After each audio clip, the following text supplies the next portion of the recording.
Chasing Tales, Episode 44, Gaslit. In last week's episode, Brandish opened Pink's mind after revealing the whereabouts of an alien. What will Pink do when she comes to? Pink rests while Brandish, Talon and Jack sit in the kitchen. Have I done enough to earn my freedom yet, Jackie boy? Don't call me that. And no, but I am curious about your job since I'll be taking over. Tell me about the curse. It was a fine idea for a thief, being a keymaster. I thought I'd be rich. Maybe it was my karma, the way it all turned out. Not a natural curse at all. I just know, when I show up, no one is glad to see me. How long before you stop stealing? A week? I thought if I double-crossed Sprex, it might be enough. You up to this? I've never seen you do anything remotely violent. I have an idea that might serve us both. What if you could live a normal life and still give up the job? Nah, mate, I'm tired. I've been everywhere and I've seen everything. Speaking of that, I'll keep an eye on your mate Cyric. Why? The story he is telling ain't the whole truth. Jack leans back and takes a long look at Cornelius. What do you mean? Cyric stands in Tenek's lab. Carla sits on a table, her chest plate open, revealing a neat block of function boards. Her face is placid. Her eyes are closed, as if she is asleep. Cyric watches as her face twitches into a smile, as if she is dreaming. You'll have to tell her, you know. She'll remember soon enough. I know. I was hoping to put it off. She's too willing to work with me now. I don't know what she'll do once she knows I lied to her. She can't harm you, can she? If I'm going to keep her, I have to let her have this one. Tenek walks away from Carla to the equation press. It's printing a body for Pink. Glowing green numbers slowly print themselves to shape. Maybe I can put it off. If we don't take the curse, some things will still be hidden. Well, I can make sure this body can't harm you directly. Tenek walks to the console and types furiously for a few minutes. Satisfied with the code work, he goes back to Carla. Cyric looks at the math on screen, where Tenek just was. He approves of the changes. Listen, I've got to get back. Thanks for the talk. Sure thing. Enjoy getting chewed on. Thanks. In the villa, Sin and Otto work on a machine. Sin pushes the tablet off the work table, breaking it. What was that for? Otto raises his hand, and the tablet returns to its previous state. I'm sorry, Otto. I'm just tired. I miss the old days when things were simpler. I will fix it, my friend. Things will be back soon. What about us? You'll go back to heaven, and I'll go back to hell? I've decided on something. I'm not saying. Sin's head jerks up. I don't want to go. We've been companions since the split. Why would you want to leave after everything has gone back to normal? I wasn't happy with things before. You know that. Maybe it will be different. I don't care. I want out. Do you think Ald will let me tinker and experiment? I don't know. Sin is quiet for a while. Perhaps you are right, but what will I do on my own? Be the obedient servant you were made to be. Sin rose and walked out. He was upset. He needed to bake a cake. Pink tosses in fitful dreams. The smoke clears and she and Cyric stand before the portal. You have to go. You can do the most good on the inside. Noid and Jack say otherwise. What makes you so sure? I believe in you. He misreads the moment and presses close for a kiss. She jerks her head away and slaps him. He snatches the bracelet that will keep her in her body and angrily pushes her through the portal. It closes and Pink is gone. I'm sorry, Jillian, but this is for your own good. I want a war, and without you, there will be one. In the throne room, Gabriel waits nervously. They don't like bad news, and there is no telling how they will respond. Metatron comes out, and he relaxes.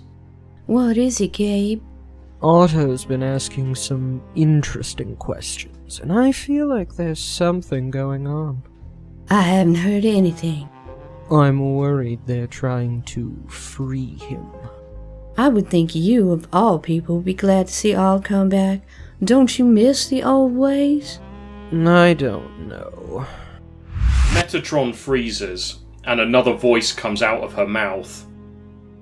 Gabriel, find out what they are doing. You have my permission to sabotage whatever it is. As you wish. Metatron returns to the forefront and shakes herself. I hate when he does that.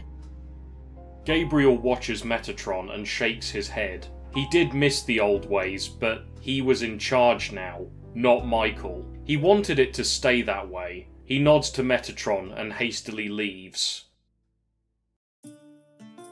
In Pink's cottage, Cyric comes in suddenly. Is she still out? Yeah, but I wouldn't go in there until she cools off. I have a feeling things are about to get interesting for you. Cyric hangs his head. He's been found out. He turns back to go home again. You know, I opened her mind on purpose, right? So you'd send me away. I know, but stay a little longer, just in case you have to go in after her. In Pink's room, the sun has slid from her bed onto the floor. Talon sits on the bed, patting her brow with a damp cloth. She struggles in her dreams. He lays a hand on hers. She calms. Slowly, she opens her eyes to see his worried face looking down at her. You alright? Pink narrows her eyes, thinking of Cyric. Yes, all right enough. She sits up and slides off the bed. Come on, let's have a muffin. Jack and Brandish stand up when Pink enters. Pink, you okay? Look at that! See, I told you she'd be fine. Jack hands her a muffin and pours her a fresh cup. She sits down and picks at it in quiet for a moment. So what happened? I remembered that I was lied to by your friend. Did you know? What did he tell you? He just said that you'd decided to go and all his efforts to stop you weren't enough. What are you gonna do? I don't know yet. I'd do it soon. Jack, what would you do? Give him a beating? You would not. Your luck would push him off a cliff and you'd have a solid alibi. Besides, you know that's not my way. I'll get around him somehow. Why is it that I'm pushed from player to player? Always under someone else's will. You do take instructions well. Look how far you've come. And in the end, it was you who made the difference. Well, you talk like it's already done.